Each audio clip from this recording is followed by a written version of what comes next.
Hey, hey, hey. Let me see. Let me see if I show up on my page as being live. And if I can see myself, then that means I'm live. All right. So I'm gonna try to do this as best as I can because my friends always tell me that I'm a storyteller and that sometimes I need to learn how to catch my stories as I say them live because apparently I'm good at it. So let me see if I can do this live. So you guys know that I am a mother of a 9-year-old. But before I get into the story of my 9-year-old, I'm going to back up just a little bit. I raised 5 children, right?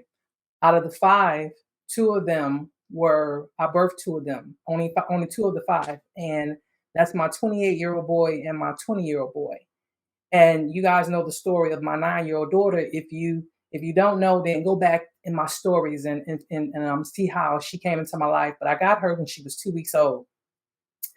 And so you guys also know that I just released a product called Hood Parenting because I understand what all of this is for. Like I understand the purpose of all this, but I'm going to tell you the story. So, but I got to first back it up because I got to tell you how we got here. Well, my daughter drinks purified drinking water. You know, the kind like this that you get from like Sam's Club or whatever, just the regular purified water. Well, I drink the alkaline water. I drink alkaline water because they told me a few years ago that alkaline water helps with fighting cancer. And when you're my age, you need all the help you can get. You just want to make sure, that you take care of your health. So I drink alkaline water, right? Now, those are the only two waters that's in my house, and she and I are the only two people that's in my house. Now, put a pin right there. So when I go to bed at night, when I lock up my house, I like to make sure that my countertop is cleaned off, like nothing on there when I get ready and lock up my house and everything is just nice and neat. So when we wake up in the morning, we'll have a fresh start to a clean house, no clutter, no nothing. So she has this habit of opening up her water bottles and putting them on the counters, right? She has a habit of putting them on the counters because I guess after a while, maybe they get too warm. She don't drink them, quickly, so they get too warm. So I tell her, I don't have an issue with that, but when you get done with the water, if you're not going to drink it all, put the water bottle in the refrigerator so it can get cold. And then even if you open up another one, that's fine because you're the only one that drinks that water, so you're going to go back in there and get it. Okay, too easy, right? But I get it, y'all. She 9. I know she 9. She's not gonna remember all that. So I have to remind her of things, right? So last night, it was time for her. She told me that she was going to bed. And I said, okay. I said, hey, who drinks? I said, who had that water bottle on my counter? Right? Because it was her brand of water. So she tells me, I don't know. And I asked her again, I said, Shana, who water bottles that on my counter? So she said it a second time, I don't know. So I asked her a third time. So I kept on saying it, and each time I said, I got a little louder and louder and louder because I'm trying to explain to her, don't tell me you don't know. It's only two of us in the house. You drink one type of water, I drink the other type of water. All I wanted you to say, because that was my way of saying, get your water, put it in the refrigerator so that I don't have to keep reminding you to do these things. So that was my way of saying it to her. But because of the fact that I don't know, she wanted to play a game, I don't know. For me, it was like, listen, I don't want to clean because I tell her all the time, you ain't got no maids. I know I'm an older lady, but I'm not your maid. Okay. I need you to get it together. All right. I'm not, you gotta at least clean up behind yourself. I'm not saying you clean up anything, but at 9, you'll be 10 next month. You have to clean up at least behind yourself. You put some down, you pick it up. Simple, simple, simple. So fast forward to the day we go to Sam's Club. As we were walking out of Sam's Club, and she said to me, she asked me a question. She said, Mom, do you love me? And when she asked me that, it kind of took me back because I was like, of course I love you, but then I started to think about it. If you ask me that question, then what is it that I haven't done or showed you that you need? And so I asked her, I said, well, what does love look like to you? Right? And so she couldn't articulate what love looked like to her. So I said, well, show me some things, tell me some things that love doesn't look like. So what she said to me was, it doesn't look like it does when you yell at me. And I asked her, I said, yelled at you? She said, yeah, last night you yelled at me for the water bottle. So I let her talk and I let her get it out. And so I was thinking about it. And I was like, okay. All right, because I understand that I do understand like when you tell somebody something, if you're telling somebody something, directives without any type of compassion can come off as abuse. I understand all that, right? And so I said, well, so once she got all that out and she told me how she felt about it, and I explained to her, I said, Shana, love is not gonna look like unicorns and rainbows all the time. I said, what I was wanted you to understand in that moment was that I've already repeatedly told you the rules about you and your water. I've already repeatedly told you about, keeping, making sure you clean it behind yourself.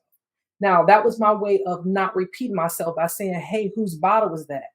But when she took the result to say, well, it wasn't mine, to me, she was making an excuse, right? And I know what this looks like moving forward, but I didn't. But in the same moment, I also understood that she's 9. And I also understood that the way she processes it. And I explained to her, I said, well, Shana, here's it this way.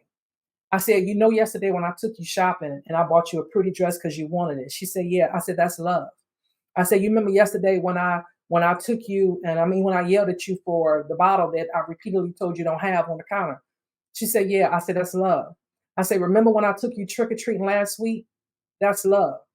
I say, remember how, so I started telling her love looks differently all the time. It is not going to be unicorns and rainbows. And as a parent, my job is to keep you from like on the straight and narrow because my, in my opinion, and this comes from me having a conversation with my coach earlier to get today.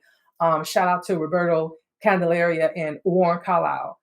And I had a talk with him, and I was saying to him, we were talking about our mothers. And what I said to him was, I love my mom. My mom, there were things that she did, of course, whew, listen, she done some things that, CPS would have been involved if we was in 20, But anyway, that's another story. But at the same time, she did what she could because my mother had one goal. For me, her goal was for me not to come up pregnant. I was raised in Detroit.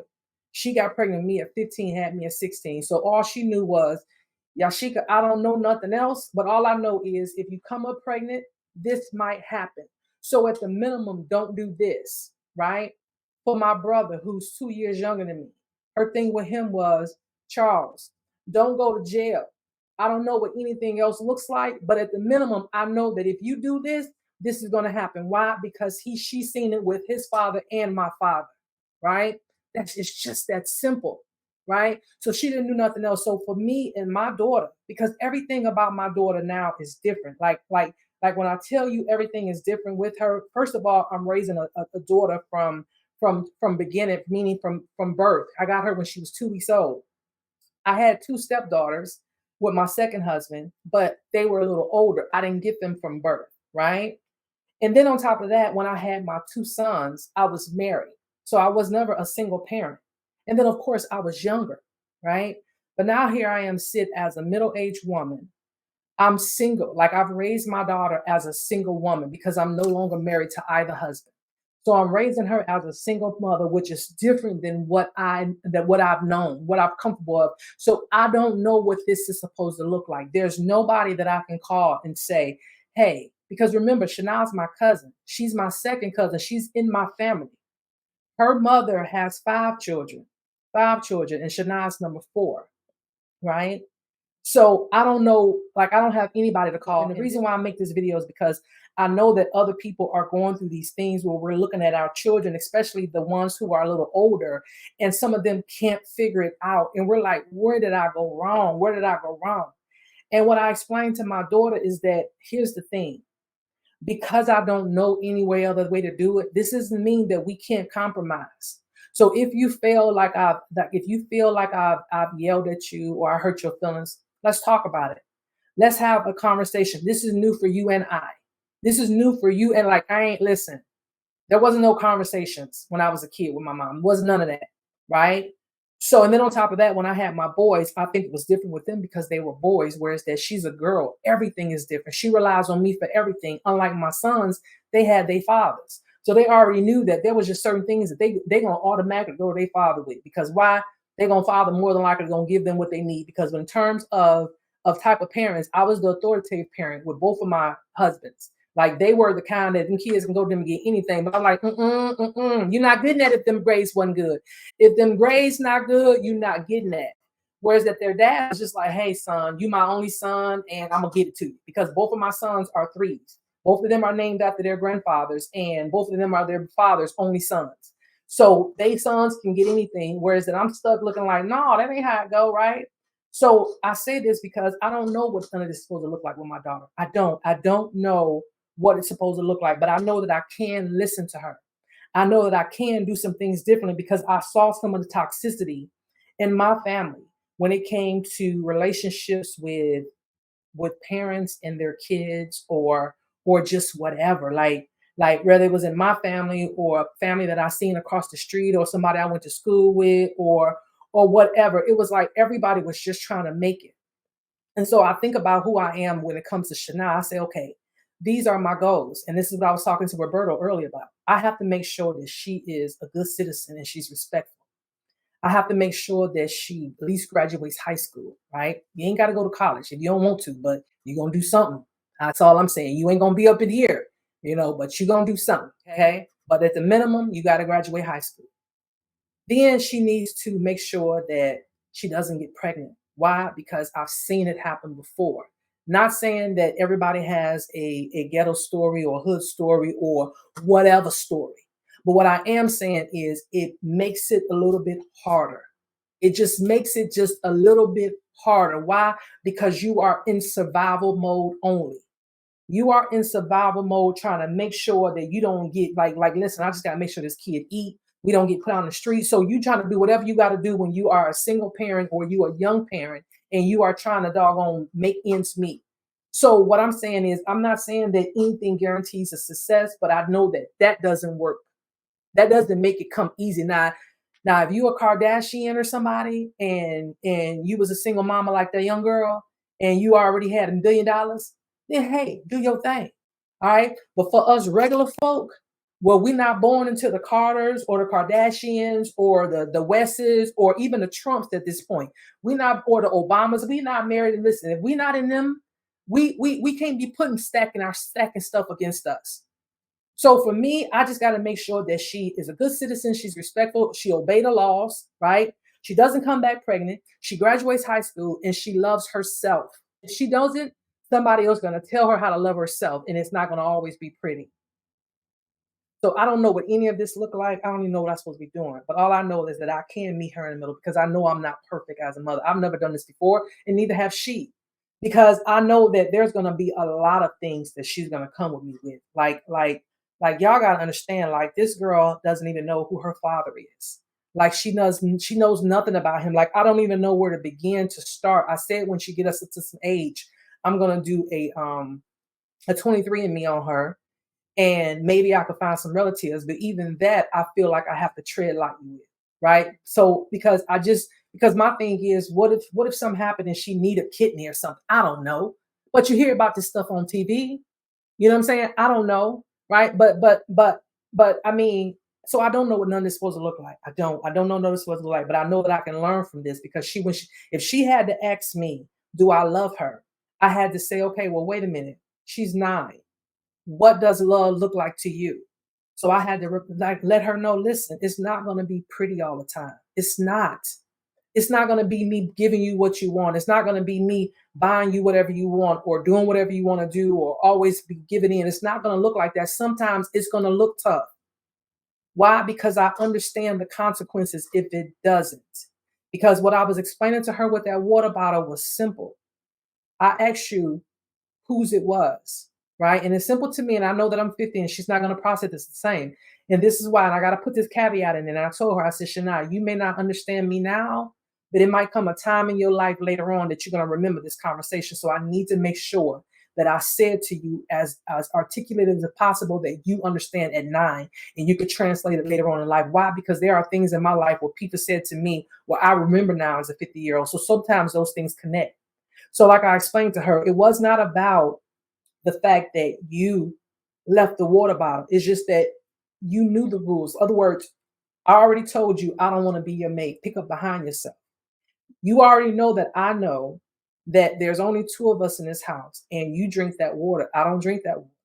So the first response out of your mouth should have just been, hey, mom, you know what? My bad. I got it. Let me put it up. And I get it. It takes time. So I didn't yell at her and immediately say this. I kept asking her the same question. Shania, whose water is this? Shania, whose water is it? She's like, okay, I think it's mine. She went from, I don't know, 2 or 3 times to, I think it's mine, and okay, it's mine. I know it's yours. But when you start doing that right now, because I understand consequences, why? Because I have 5 kids that I spread it out. Not only that, but I have cousins, I have siblings. I've seen it, I've been it. When you start making excuses, you're going to always have an excuse. But you have to take accountability. And accountability doesn't start. We don't start teaching them accountability when they turn 18. We don't start teaching them certain things when they become an adult. No, these things are learned now, right? And this is why I make these videos, because, like I explained to her, I can't remember to tell you everything, because I know that when I had my first son, I had him at 22. I was married and I had him at 22. But like I told him, it may not look the way you think it should have looked, but I gave you my best. It was when I was at my sharpest. Shania, on the other hand, I can't promise you that I'm gonna give you my best. I'm older now. I didn't forgot a lot of things, right? There are some things where I'm gonna just fix it. I'm not gonna explain to her, like, even the life that I live now as a retiree. We live very well. And I explained to her, Shana, this ain't real. And I don't know how to make her see it. But what I'm saying to her is that you saw me, you didn't see me when I was struggling. You didn't see me when my ex-husband and I had to put $10 in a sandwich bag because one day I couldn't go to Red Lobster, and I told him, "Oh, this will never happen again." When we both were two young E5s in the military, he had 2 kids, I had one. We were dating, and I was like, "We ain't got money for Red Lobster." I'm like, "I should be able to go to Red Lobster whenever I want to. I'm serving my country, and you mean to tell me we ain't got enough money to go to Red Lobster?" And I told him that'll never happen again, and it never happened again. And so I explained to my daughter, you didn't see that, and it's okay because that wasn't for you to see. But what I do need you to understand is that this is something that is earned, not given. So it's not going to always be pretty. So if I'm saying something to you, right? It's not going to always be unicorns and rainbows. It's not. It's not going to always be unicorns and rainbows. It's not going to always be with a pretty smile and the way you want it to, because that's not reality. That's not life. We see so many of it where people are struggling. Yeah, adults struggle. So it's not just kids, it's not just young adults, it's older adults. We see some of the same people doing the same things they were doing when we were in our 20s. And I'm not saying anything wrong with that. I'm not saying anything wrong with that. All I'm saying is that you choose. You make a choice, right? No matter what, you make a choice. And granted, everybody have their circumstances, and this is not a blanket statement to everybody, because not everybody has the same. Listen, I get all that. But what I am saying is, every day, right, you still have to say, okay, how do I be responsible for me to get myself in a different situation? And making excuses as to why it's not that way, it's not going to get you there. And it's just that simple. So when I ask you the question, Shana, whose water bottle is that? I need her to say, it's mine, mama, let me get it. And that's it. That's it. And I don't think that's a lot. And I could be wrong, but I do know that I've seen it look all different kind of ways. And I wish that there was a map, like a one size fit all map for parents to follow across the board. Like, you got one child, follow this road. It's just that simple. But y'all know it doesn't work that way, because not everything starts off on an even keel. Not everybody starts off at the same place in life. When I look at my 5 children that I've raised, my oldest stepdaughter lost her mother at 12, right? Not to mention she's seen some other horrific things. My second stepdaughter, her mother and father divorced. Her mother had 2 daughters afterwards, and life was just different, right? But she had a very present father. Both of the girls had very present fathers. They fathers did it, made sure, just like their moms did, right? So they had kind of all that, and then they had me. My oldest son, he had 3 parents as well. He had 3 parents as well. His father was very active in his life, as well as his stepfather and then me, right? So he had 3 parents. My fourth son, which is the son that my second husband and I had together, he was everybody's baby. So he got taken care of by everybody, to include my mother and my brother-in-law and the older kids, because they he was the baby. And to my oldest two stepdaughter or bonus daughters, they were like their little baby doll or something. So he got taken care of. And then I got Shania, who doesn't have a relationship with her mom, doesn't even know who her father is, completely separated from all of her siblings and any other family. It's just she and I here. So all five kids have different dynamics. So not everybody starts off the same. So there's not no one size fit all for this. We just got to do the best we can and hope that the things that we teach them now, it shows up. And you know how I know it shows up? And I'm gonna say this and I'm gonna wrap this video up. When Shania was a baby, I was still in the military, and there was this church that I would go to on post. I would go all the time. I would go all the time to this church on post. And I got videos of her on Facebook, and she would be sitting there clapping.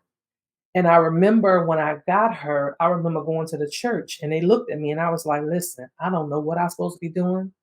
All I know is that I got this baby. I don't know what this supposed to look like. I ain't never been a single parent before. And on top of that, it's a little girl. I'm like, this baby weighs 6 pounds. My boys came out looking like football players. I don't even know how to hold this baby. Okay. Like, I don't even know how to hold this baby. Okay. So what am I supposed to be doing with her? So I say this story because there was a period there where we wasn't going to church, right? Between the move and things like that. So she's the one that says to me, Mama, we need to go back to church. So I say this because we don't know if we're doing it right, but somehow it comes back together, and we just have to believe that those things that we instilled in them. And so sometimes the best way that we can help them is by pushing them forward. And it's just that simple. I have a 28-year-old right now that's upset with me. Why? Because I told him he had to leave out of my house. Because what I will not do is take care of a grown man. I will not. I given you everything you needed. I paid for your college. I made sure you had a beautiful life. I gave you more. You had three parents. You had two fathers. You didn't have to worry about drugs. You didn't have to worry about like none of those things. And it wasn't pretty. I'm not saying it was pretty. Lord knows it wasn't pretty. It wasn't pretty. It wasn't always pretty. It wasn't. Sometimes it was like, let's stick a band-aid on and keep going. Why? Because I was in the military. I had people who lives, like all I knew is that we had to keep moving forward. And I tell people the difference between the way that I am now with my daughter as opposed to my other four kids, right? The older four kids, is that as we were going, I felt like I was going up a hill and I was pulling those kids along. With Shania, it feels like I'm already at the top of the hill and I'm pushing her forward. So I'm no longer in survival mode. It's just like, hey, this is what I got, girl. Listen, it didn't got me this far. You can follow the plan if you want to. If you don't want to, then don't do it. Okay? Because I already know what the bottom looked like. I came from, food stamps and stuff like that. And my mother made sure we had what we needed. People didn't even know we were on welfare because she made sure the little money she had, she spent it on my brother and I. We showed up at the 4th of July with our brand new little outfits on that cost $5. Okay, we showed up with the jelly shoes on for $2. Yes, we did. We showed up just like that. And so I know what all that looks like, right? I know what it all looks like. But we all start from somewhere, and all that we know that we do as parents now is that we make sure that they don't go back there. And a lot of times these kids ain't gonna get it. They're not gonna get it because why? Sometimes we made it look easy. And that's why I have to remind my kids and my older kids and my daughter, listen, it's not gonna always be pretty. Life is a maze. Check out my video about when I talk about life being a maze. If you think about a maze, you're gonna go all kind of directions, all kind of turns. You might have to go back this way and come back up this way. But no matter what, there's that. But here's the thing about life. Once you get out of that first maze, guess what's at the next one? You might walk a little while, but then there's another one you got to get out of because guess what? Something else then came at you at life. That's just how it works. It ain't no straight shot to nothing. There's nothing that's a straight shot. I wish there was. I wish there was a plan. One plan, one solid plan. It was a one size fit all. But then that means that we will all have to be the same as a person. Because some of us, you give us a set of instructions, we're gonna ask questions. You'd be like, now if I do this, then what happens if then other people you give them a set of plans and they follow the plan. Some of us got to ask questions. So So it can never be one plan. Why? Because we are individual people. It's just that simple. So I don't know who this is for, but I know it's for somebody. And if you have not subscribed to Hood Parenting over on YouTube, make sure you do so. Thank you for watching. Have a good evening. Bye.